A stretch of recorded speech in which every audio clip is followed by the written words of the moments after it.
We're coming live from Houston with Ernesto Verdugo and live from Dubai with Dave Crane. You are watching the Toilet Paper Diaries.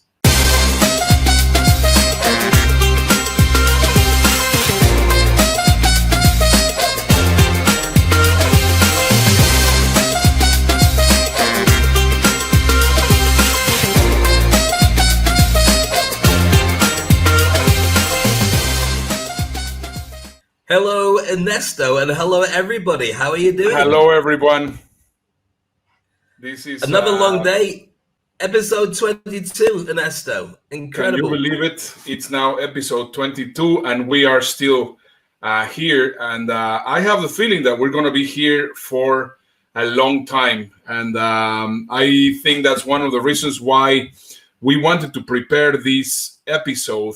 Yesterday, it dawned upon me the craziness of actually what's going on while we are here in quarantine. There's a world out there, and so far, I mean, yes, we have been doing some research, but I wanted to talk about something that is very dear to me, and of course, I mean, it's also very important for the events industry, which is the industry in which we are in.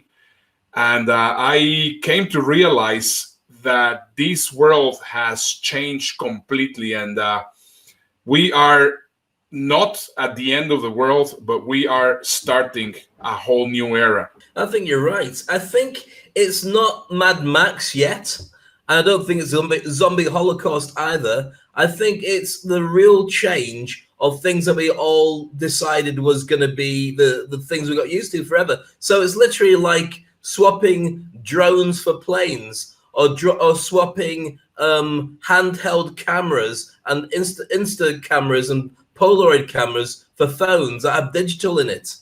The changes that we're seeing are going to be on the same kind of lines as when an industry reinvents itself and goes sideways. A lot of it's going to mean distancing. A lot of it's going to create a whole ton of new jobs that people hadn't even anticipated needed to exist. So for everybody worried about their job, don't be worried about your job. Your job is probably stuffed, to be honest with you, but there will be new industries coming along that are spin-offs of where you are right now that will be plenty of opportunity to jump into. But I think we're going through a real incredible revolution, which is not by choice, it's because of the virus, but it will be like the industrial revolution we're experiencing with the digitization. I think a spin-off of that is going to be speeding it all up and forcing people to think about working from home more, and things that fall into that kind of category. So yes, it's shocking. I'm hoping recession isn't going to be the thing that dictates everything for long, but I don't think it will be. I think people will be smart and they'll reinvent things once we got used to the shocks. Well, I love this meme, and I think it just basically mentions the whole thing. I think indeed the world is closed for renovation. There's a grand opening soon, but now, as it happens in every grand opening, there's an humongous chaos before you can actually start creating some order out of it. And that, I think, is just one of those things which is going to absolutely be still be there in the next couple of months at least. It depends on how people really react to it. I also value tremendously what it says also on this meme. The spread of the coronavirus is based in two factors: how dense the population is and how dense the population is. So I think on the second dense, that basically we have to all be a little bit more clever and really make sure that we take every precaution possible so that this goes as fast as we possibly can. But before we actually start moving fast forward, which is exactly what we want to do, we have to be realistic and we have to see the world as it really is, not so much as we possibly would like it to be, or not in the negative way, not in the positive way. But we have to already start seeing that this world has changed dramatically. And one of the industries which is the most affected is the travel industry in both sides, the hospitality and the travel business. I mean, just look at this picture here. They are. This is the way that pilots are right now flying in Asia. And it seems to be that this is a possibility, that this is going to be the new uniforms for airline pilots. That, the craziness of what's going on right now in the airline industry is just absolutely crazy. I'm going to show you two pictures so that you can start to understand where we are at the moment. This is a picture taken yesterday. It's a screenshot from flightaware.com. And here you can see the difference between Europe and the United States, still how it is. So just please have a look at this one. This is Europe and the Middle East. As you can see there in Asia, there's still a lot of flights happening there. There's a lot of flights happening in Australia, in Indonesia, very few in the Middle East or Europe. But then once again, if you just see over here what is happening in the United States, you can see the craziness of all the flights are going on now. There's a big difference, and this is why I want you to understand exactly where we are at this point. Over here in Europe, there's every airline, for example, Lufthansa and Air France and KLM and Iberia and British Airways. They have, let's say, 200 aircraft each. So it's relatively easy to actually find park those 200 aircrafts in the airport. Right now, I'm going to show you some pictures of the airports on so that you can see how they're actually storing them. But then what happens here in the States is that the airlines, the three major airlines, Delta, United, and American, they have 500-600 aircraft, and it's almost impossible to actually find places where to park these aircraft. And in some cases, it's actually been mentioned that it is cheaper to have the airplanes flying empty than to have them actually parked. We can see here, this is Frankfurt Airport, and this is Hong Kong. Look at all the airplanes parked in all over the place. Now, let me just take away Hong Kong and let me show you Zurich. This is Zurich in Switzerland. Very same situation. Once again, if we keep it on reality, the airline industry is going to be hit severely. I mean, it's going to be very sad what is going to be happening to them, because some of them will not be able to have this.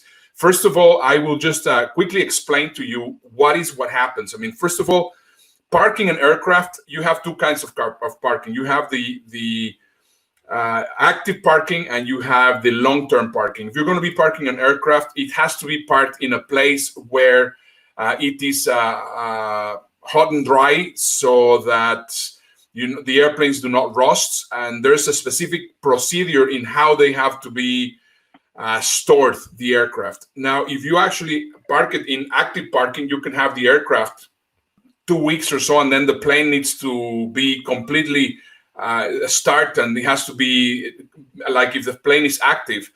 And taking a plane out of commission for a month or two, it basically means that they have to be overhauled before they can actually fly again. So the airline industry is in very dire situation, and also the amount of people which are going to be out of jobs, it's really severe. So we know very much that the airline industry is going to be suffering tremendously. So of course we can just think about, and we can just try to say, well, there's going to be some good things of it, but realistically, there's a lot of things which are bad there, and we feel very strongly for everybody which is in the airline industry. Now, moving into the hotel industry, the hotel industry is also having a very dire situation. I mean, if we just look at this this chart, there's also a huge amount of job losses which are going to be happening. I mean, one of the things, talking a little bit like what you were saying, Dave, which is, I think, a good thing, is what I was reading yesterday was that one of the things which is going to really change for the positive in the hotel industry is hygiene. Right now, the hygiene standards for hotels, it's going to increase tremendously, and I think that's a very, very good thing. But then again, they're also running in 5 to 10% occupancy. And that is just, for how long could they be able to have it? They are estimating that it will take approximately 3 to 5 years to the airline and to the travel industry to be back where we are now. Why am I telling you all these things? Because that brings us something which is very close for us, which are speakers, for us, which are experts, for all of us, which are used to going to events. The event industry, it's in very similar conditions. And right now, the word that is going to be very strong in every single thing that we're going to be doing, and this is part of the birth of a new era, is virtual. Well, virtual will be on everything, just like putting salt and pepper on your dinner. Virtual will be everywhere. And I think it's challenging, it's interesting, because most people don't know what it means, really, whether it's augmented reality or digitization or whatever. But I think the Matrix is going to have a lot more to say to people, and Avatar, in the way that people will start doing things differently. I also think that there'll be a blurring of the platform between social media and business media. I think that you'll be using your social media to create this brand, and it'll instantly transport itself onto the business that you're doing more than it ever has before. So there'll be a blurring of the edges between a lot of different things. I mean, as a speaker, I think you have to be looking at virtual, because where are you going to get your audience from if your audience isn't going to come together? I mean, we predicted about 2 months of doing this show, really, from beginning to end, realistically 2 months to go in one end and out the other end. And watching on the news, different places like Sweden, for instance, Sweden hasn't got a lockdown. They say they don't need it because people are quite distant from themselves anyway. But you can easily go to school, you can go to the mall, you can sit in coffee shops. That might work, but it might not work. If that doesn't work, it has a knock-on effect of another shutdown, and you need everybody to go and shut down at the same time. Otherwise, it starts again. So I think that we're going to see a lot of industries changing. But let's look at your hotels, right? Your hotels right now, the biggest problem is they're not going to be able to fill rooms because nobody can go out in a lockdown. But what they have is the ability to create a dark kitchen out of every restaurant. They've got these really top dining experiences. So why not go down the route of putting yourself onto the hiring in food, sending food from your favorite restaurant? Okay, it's difficult, but look at your planes. Planes right now, if you say they're flying empty, why not fill them full of something that makes them some money? It's not passengers, clearly. So what can they do? Right now, we've got a massive logistics problem with food being traveling around the world, which hopefully that's been taken care of. But there will be other things. So I think it's an evolution, and it's the willingness to bite your lip and take a step back and say, if we can't have that, what's the next best thing? And virtual will help a lot with that. It is just, it's just really very interesting how we actually have to see this. Now, here's another very interesting thing that I was showing you how this story of virtual is going up there. Yesterday, we had Michael Dietrich, and he used to work for Boom Chicago. Boom Chicago is the #1 stand-up comedy club in Amsterdam. And right now they're saying Boom Chicago is open for business virtually. And I have been seeing this trend coming up here back and forth. I mean, it's virtual everything. So it is something that definitely is going to be something that we need to get prepared for, because of course we are living in a complete new world. This is really not the end of the world. It's the beginning of a new era. And depending on how well prepared you are, the better that you will be doing in this entire world. Let's just go to some of the people which are watching us now live. Let's just say hello to Amit Prakash, all the way from India. I know that you're in the hotel industry, so I'm sure that you will be finding this very interesting. We're also having Guillermo Olguin. Hello, Guillermo, how are you? We are having Gotham saying that I see hundreds of episodes more realistic. Yeah, this is exactly what it is going on. This is an evolution, and this is something that is really taking us by surprise, because these people are still thinking that they're going to go back to normal. I mean, and that's why we have to make sure that people realize that the world as we know it has completely changed. In fact, yesterday I was listening to the song "It's the End of the World as We Know It." Remember, R.E.M. from REM? Yeah. Well, yeah, but I mean, everything goes through change. The music industry goes through change, and right now we're just going for another change. I mean, here's one of the things that you and I probably find it easier to adapt than most people, because we've had to reinvent ourselves many times. I started off business as a news reporter for the BBC. I mean, I left the BBC and came over to Dubai, and in Dubai I was in entertainment. I mean, I always did the same together, and then I ended up becoming a life coach and a hypnotherapist, and then an event manager, and then I became a motivational speaker and hosting a lot of big events. And now I train people to do public speaking, and I do events around the world. So I've always moved on as soon as I could see that things got a little bit too comfortable, because you could see either that it was more challenging to be successful, or that something coming in is going to knock everything for six. And here's one of the things that, I mean, you know this, and I know it, and I teach all my clients on it as well. The formula for getting paid is very simple. You get paid for two things. First of all, the effect of the job you do, and secondly, how easily you can be replaced by somebody else. So if you're in an industry where you find that everyone's doing the same kind of thing, it becomes harder and harder to do something. When you can get into something new and be the only person doing it, and there's a demand for it, suddenly you've got a new way of playing the game. And we're going to be talking later on about the blue ocean strategy, which I think is a great way of illustrating how this works in business. And it's also something that many people haven't studied it, that we should be examining, because it's got a load of answers for them right now about where we should pivot and relaunch themselves. Yeah, we have a video for you on the blue ocean strategy. Shall I play it now, Dave? Yes, let's see it. I think it'll be useful for a lot of people.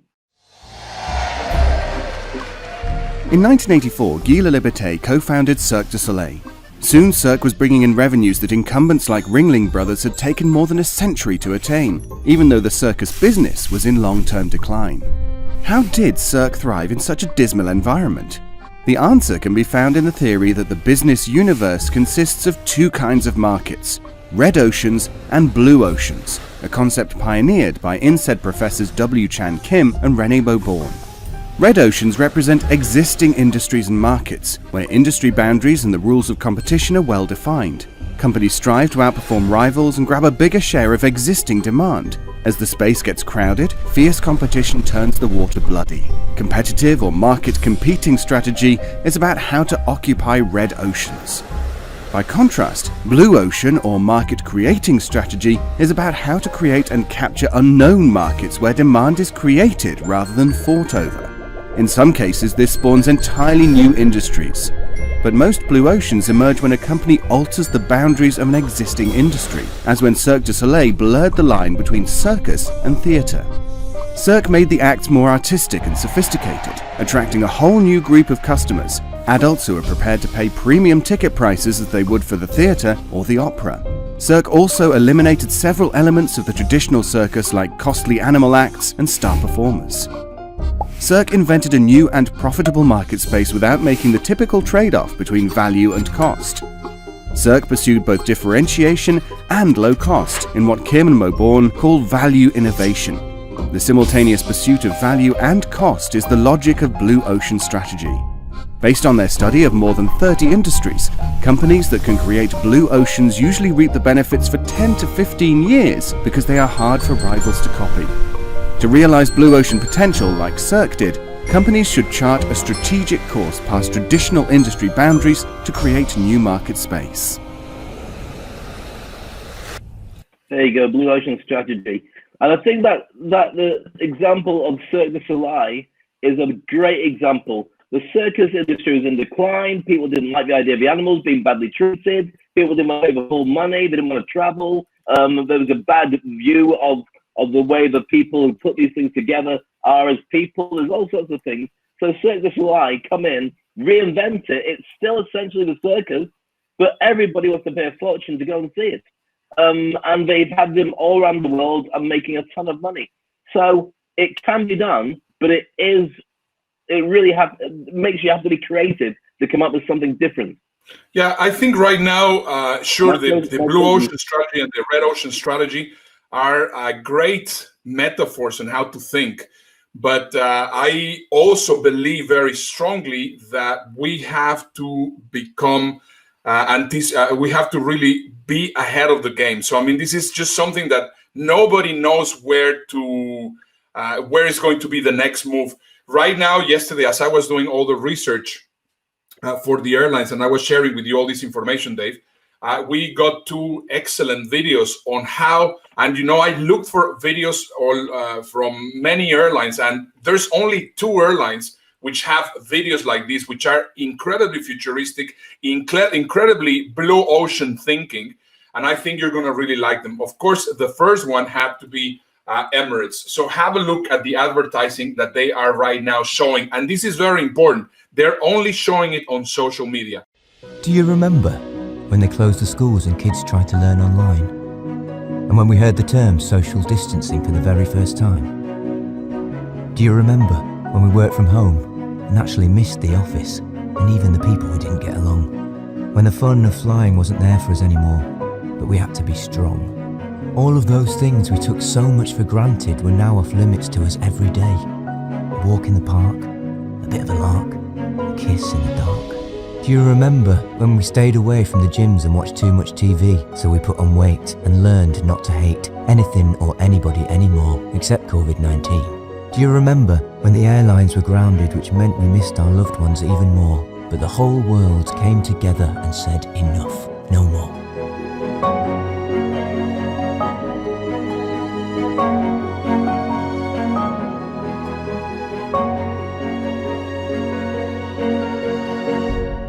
I love that ad because I think it just really shows the forward mentality of Emirates. Now, the other company that is also using a very similar ad, it's Kenya Airways, and in this one they are taking a little bit of a different approach, but it's a very similar message. Have a look. We are living in unprecedented times, uncertain times, in circumstances that see us shelving our travel plans and instead staying at home, because this is the right thing to do now.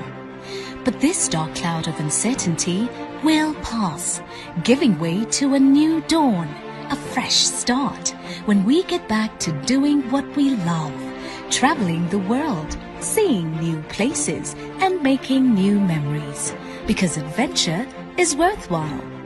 Magical Kenya will be waiting to embrace you with the hospitality of its people. Our warm, sunny beaches will be there to enthrall your mind, body and spirit.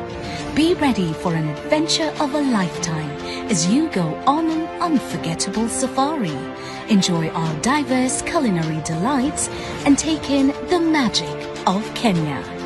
We will be ready for you to tee off after that important meeting. We will be here for you to live the magic. Magical Kenya, the magic awaits. Absolutely. Remember, taking it back, the last big recession in 2008, Emirates Airlines went against the grain for every other airline. They invested a fortune in buying planes when everybody else was grounding their planes and saying, you know what, this recession is going to go on forever. The industry is doomed. They bought a ton of planes to create a massive fleet. So a year later or so, when we all came out of the recession, they became a non in the world because they just had more stuff going on, more revenue, better service, blah, blah, blah. So I think during times like this, when everyone's locking down, and I understand it was a beautiful video, just to let people know we're still here for you and we still care about you. And that's exactly the message. I mean, that's the message we created by creating this show in the first place. But I think that now's the time to invest in innovative ideas, in your staff, and amongst your team. I mean, each of these airlines have got hundreds of thousands of people working for them. There's great ideas that they thought of that nobody paid attention to or nobody was asked about because you had a functioning business. now's the time for something new to come out of it. I remember you showed us that slide a couple of episodes ago about the amount of industries that came out of the 2008 recession, like, for instance, Uber and Instagram, and it was Airbnb. There's a number of different ones. Square or Foursquare all came out from people saying, we can do something with this. I don't know what we're going to do, but we'll create something. So right now, there's some genius ideas going on that will just come to the fore, and some will drop down because that's business. Yeah, indeed. We have two interesting calls coming up. I am just getting a message here all the way from North Carolina. We are getting Matt, which is driving. I mean, this is going to be a first reporter actually reporting from his car. So, yes, Matt, we are ready for you. Are you there? David Ernesto, Matt Crump coming to you from Highway 40, Highway 40 Blues. Driving from Fayetteville to Durham, North Carolina, where I'm headed to the cancer center tomorrow to get my noggin checked out so they can tell me that I don't have to have surgery in my brain again. That'd be fantastic. First time out on the road in almost a month. It's been a long time sitting at the house, and everybody's getting cooped up, obviously. But there is pretty skies outside. It's beautiful, and life does go on. Now, it is a pretty horrendous situation we're all facing right now, but there's one way to get through it. Do it. We do it together. We work on stuff, make it happen. And I'm so excited to see so many people that are reaching out to each other, that are working on things they thought they didn't have time for, and how they're making a difference in the lives of other people. So thank you guys for doing a great show where we have an opportunity to learn some great things factually that are happening in the world, as well as just experiencing some great things we have with each other here on your show and this platform. Thanks for being a big part of it. Back to you in the studio. That is very cool. That is amazing. Awesome. And now we're also having... So he's a pastor, he's a business coach, radio DJ, and musician.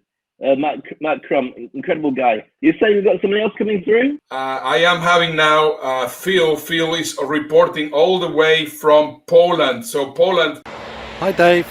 Hi Ernesto. This is Phil Hughes checking in from Krakow in southern Poland.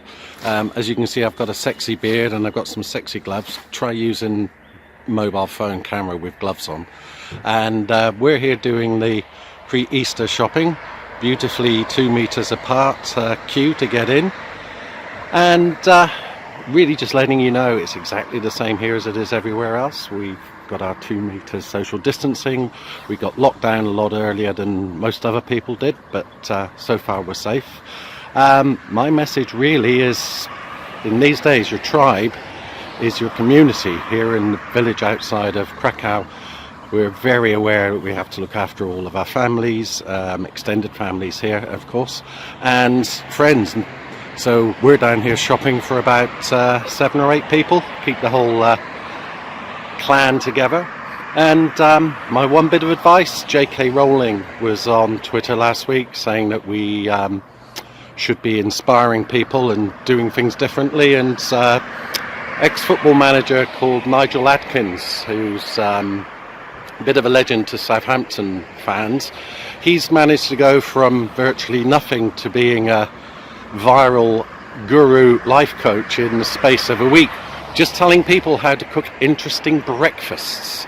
So yeah, get creative out there. Try not to tell people too much about their brands. Just be positive, have empathy, and look after your clan and your tribe. Anyway, back to Dave and Ernesto in the studio. Take care, everyone. Stay safe. I'm going shopping. Bye. Thanks, Phil. No, we've known Phil for a long time. He's been a really good friend for about 26 years, 27 maybe. And I've traveled all around the world with him as a business consultant. And him and his beautiful wife, Anna. And it's a thing that we often don't think about because, I mean, I haven't really got an extended family being based in Dubai. I've just got my wife, my daughter, my 2 dogs, and friends, and that's my family, really. But for many people, you have to look after your family everywhere. And the challenge is, if you can't go into the house with them, how do you visit? And there's many people, there's videos of visiting Granny, but keeping the social distancing. And so just waving and having a chat from the porch, which is unfortunate, but it's a smart and sensible way to do this. Well, before we move into our last section of the show, I want to remind everybody that you can listen to us not only on the live show, but you can also listen to us through our podcast, which is exactly the same content as we are doing here. You can just go and listen to all the episodes at bit.ly Toilet Paper Podcasts. I think we're sharing some very interesting information. And the moment that we actually go to our next phase, which is actually right now on the workings, which is going to be fast forward, you're going to find the information that we're going to be sharing incredibly important, because right now, exactly as we are saying that we are getting into the birth of a new era, we are going to be also helping ourselves, first of all, and second, also help you get prepared for this new world that we are coming through. So, Dave, I wanted to ask everybody. I mean, I want to show them a couple of the examples of the logos that we're going to be using, but possibly you can tell them how they can contribute to the show. Yeah, I mean, what we'd love to have is we want to create a logo for Fast Forward, because that's a show we're launching straight after we get out of quarantine. And we're not graphic designers, and we've got a couple of ideas there. We like the idea of the red, and we like the idea of the yellow, probably because I'm a huge fan of Iron Man. But we'd like to see which one you like best of those two, or even better, if you can come up with a design that works more effectively for what the show's going to be, then let us know. If you're a graphic designer or you've got a really cool idea, then send them through to us through our normal means, which we'll have to show you with our contact details. And whoever wins as the best one, we'll get it all voted for. We'll get a chance to have their business plugged on the show. Maybe even get a quick interview with you to find out who you are and what you've done. So send us your options on whether you'd like the first one or the second one, or even better, send us one that's better than either of those, and we'd love to have it. You can contact me through thedavecrane.com, you saw it there, or through Ernesto at www.ernesto.today. Those are our contact pages. They're not proper websites. They've got all the details.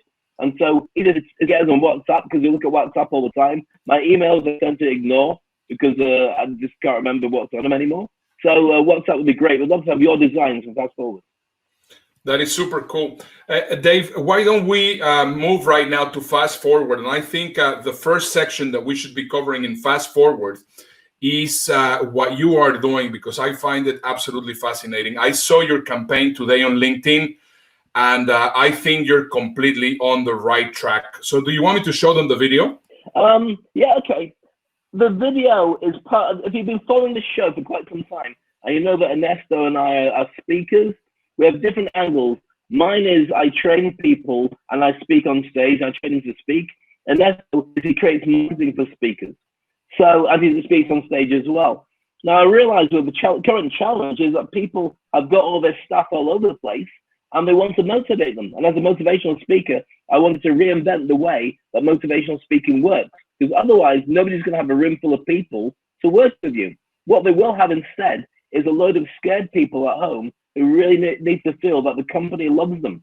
Now, I realize that there's lots of different things happening in the world out there. So what I wanted to do was reach out and share with people a new solution that's so cost effective, because to hire me as a speaker means that you're not needing to hire a venue. You don't need to do the catering. You don't need security. You don't need logistics. You don't need to get people traveling from A to B. You don't need any branding on stage, any band, cabaret. You just need to get me to Zoom into your house or webinar into your house of all your team, and I can motivate them for an hour and a half, and we can do that over a period of time to get people back on track.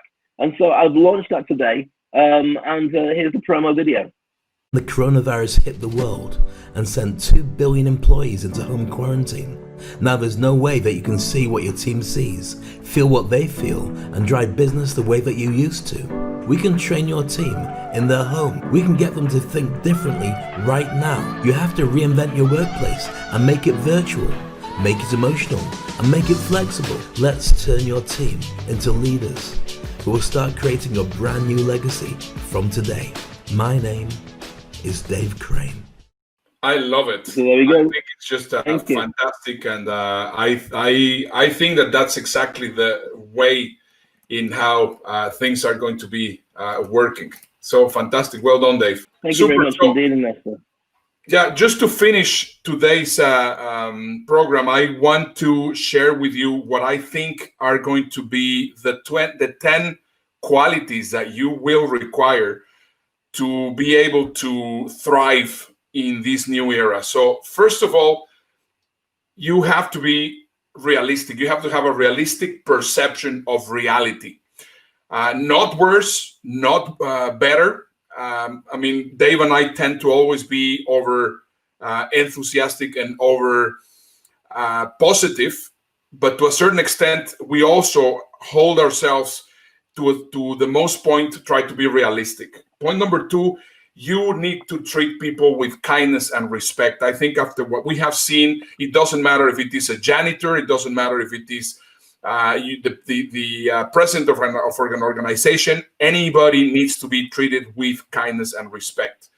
Third point, you need to be incredibly empathic and a great listener. I think one of the things that the coronavirus has brought is that we have to really listen to the people that we love, to the people that we're in. And in fact, I'm actually putting today a meme of me and my family saying, well, you know, the best thing about having the quarantine is the people that I am actually sharing it with. And right now I cherish them more than ever. You have to be thoughtful and considerate with everybody. You have to have, and this is a very important one, you have to have a non-hostile sense of humor.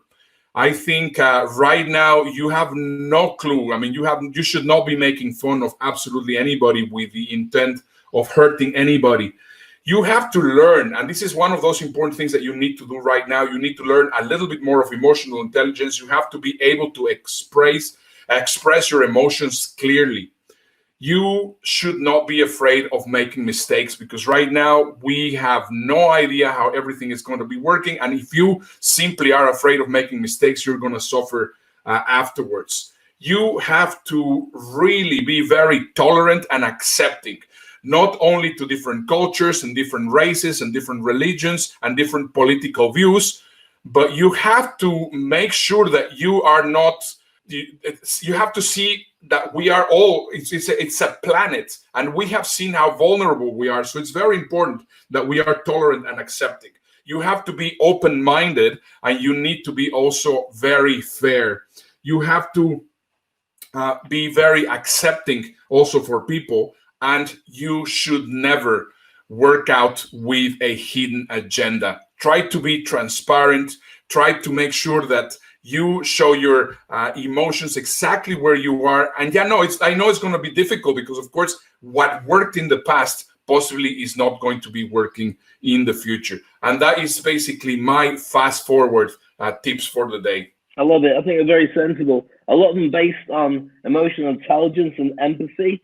And I think it makes smart business sense as well, because so much of what we pick up from people is done with the body language when we meet them together, face to face, the shaking of a hand, the look of their venue, when you sit down and talk business with them, they get you a coffee, you're chatting, all this kind of stuff. Now that is not going to exist for quite some time. People are just not going to meet anybody, and they might not go back into it in certain industries. It might stay virtual. And so what you have to do is telegraph that relationship by kindness and by examples, and by showing that you really do care about what the other person's going through. What you could do is you could get through it by being a strong authoritarian. I'm in charge, I'm great, I'm successful, you're nothing, look at me, stay with me, or you get nothing. I don't think that's going to carry the same weight. You don't have to have a ton of extra money. You've got to pay bills, you've got to make sure you eat, and you need to make sure your family's safe. So if you took all your money that you've got coming in and just put it down to those basics, how much extra do you really need? Now, people will still do that, they'll still grow money, and they still want to do what the best that they can. But there will be a lot of people who just go, okay, so the environment is all about making money. That's why the climate's falling to bits. So if we're not so interested in making money the same way, what matters so much? And I think the health and the love that you have around you is as much of a currency as the internet and access to entertainment. They're all essential, but a lot of people would frown on love and empathy because they're not things that you can monetize.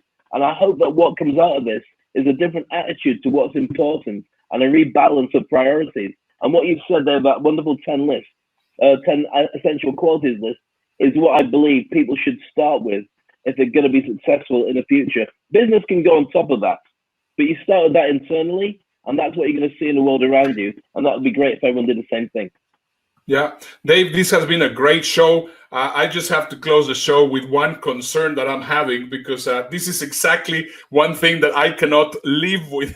It's just driving me nuts. I mean, right now, everybody, and I see more and more of this in Facebook.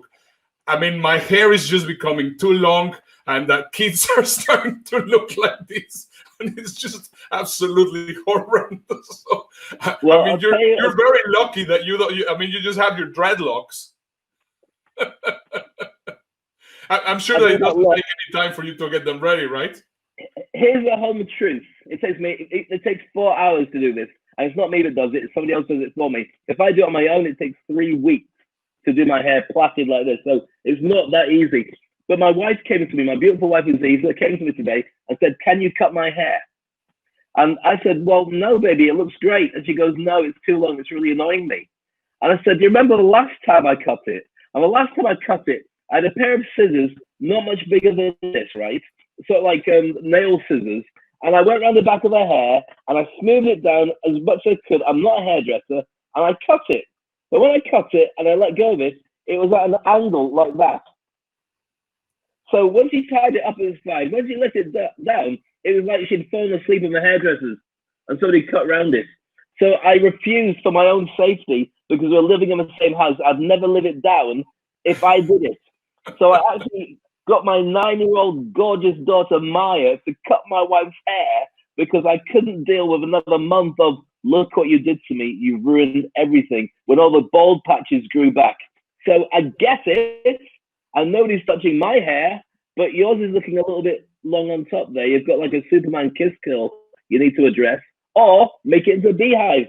That looked great for Ernesto. Really good. Oh my god! Oh my god! Well, anyway, have a great day. Have a great evening to everybody in Dubai or India. I see Shalini Ryan. Hello, Shalini. How are you? It's a pleasure to have you here. Thank you for sharing the show. Thank you, Gotham. Thank you, Prakash. Thank you, Frank, and everybody which watches us regularly. Send you all a big virtual hug, which is the word, and see you tomorrow. Goodbye.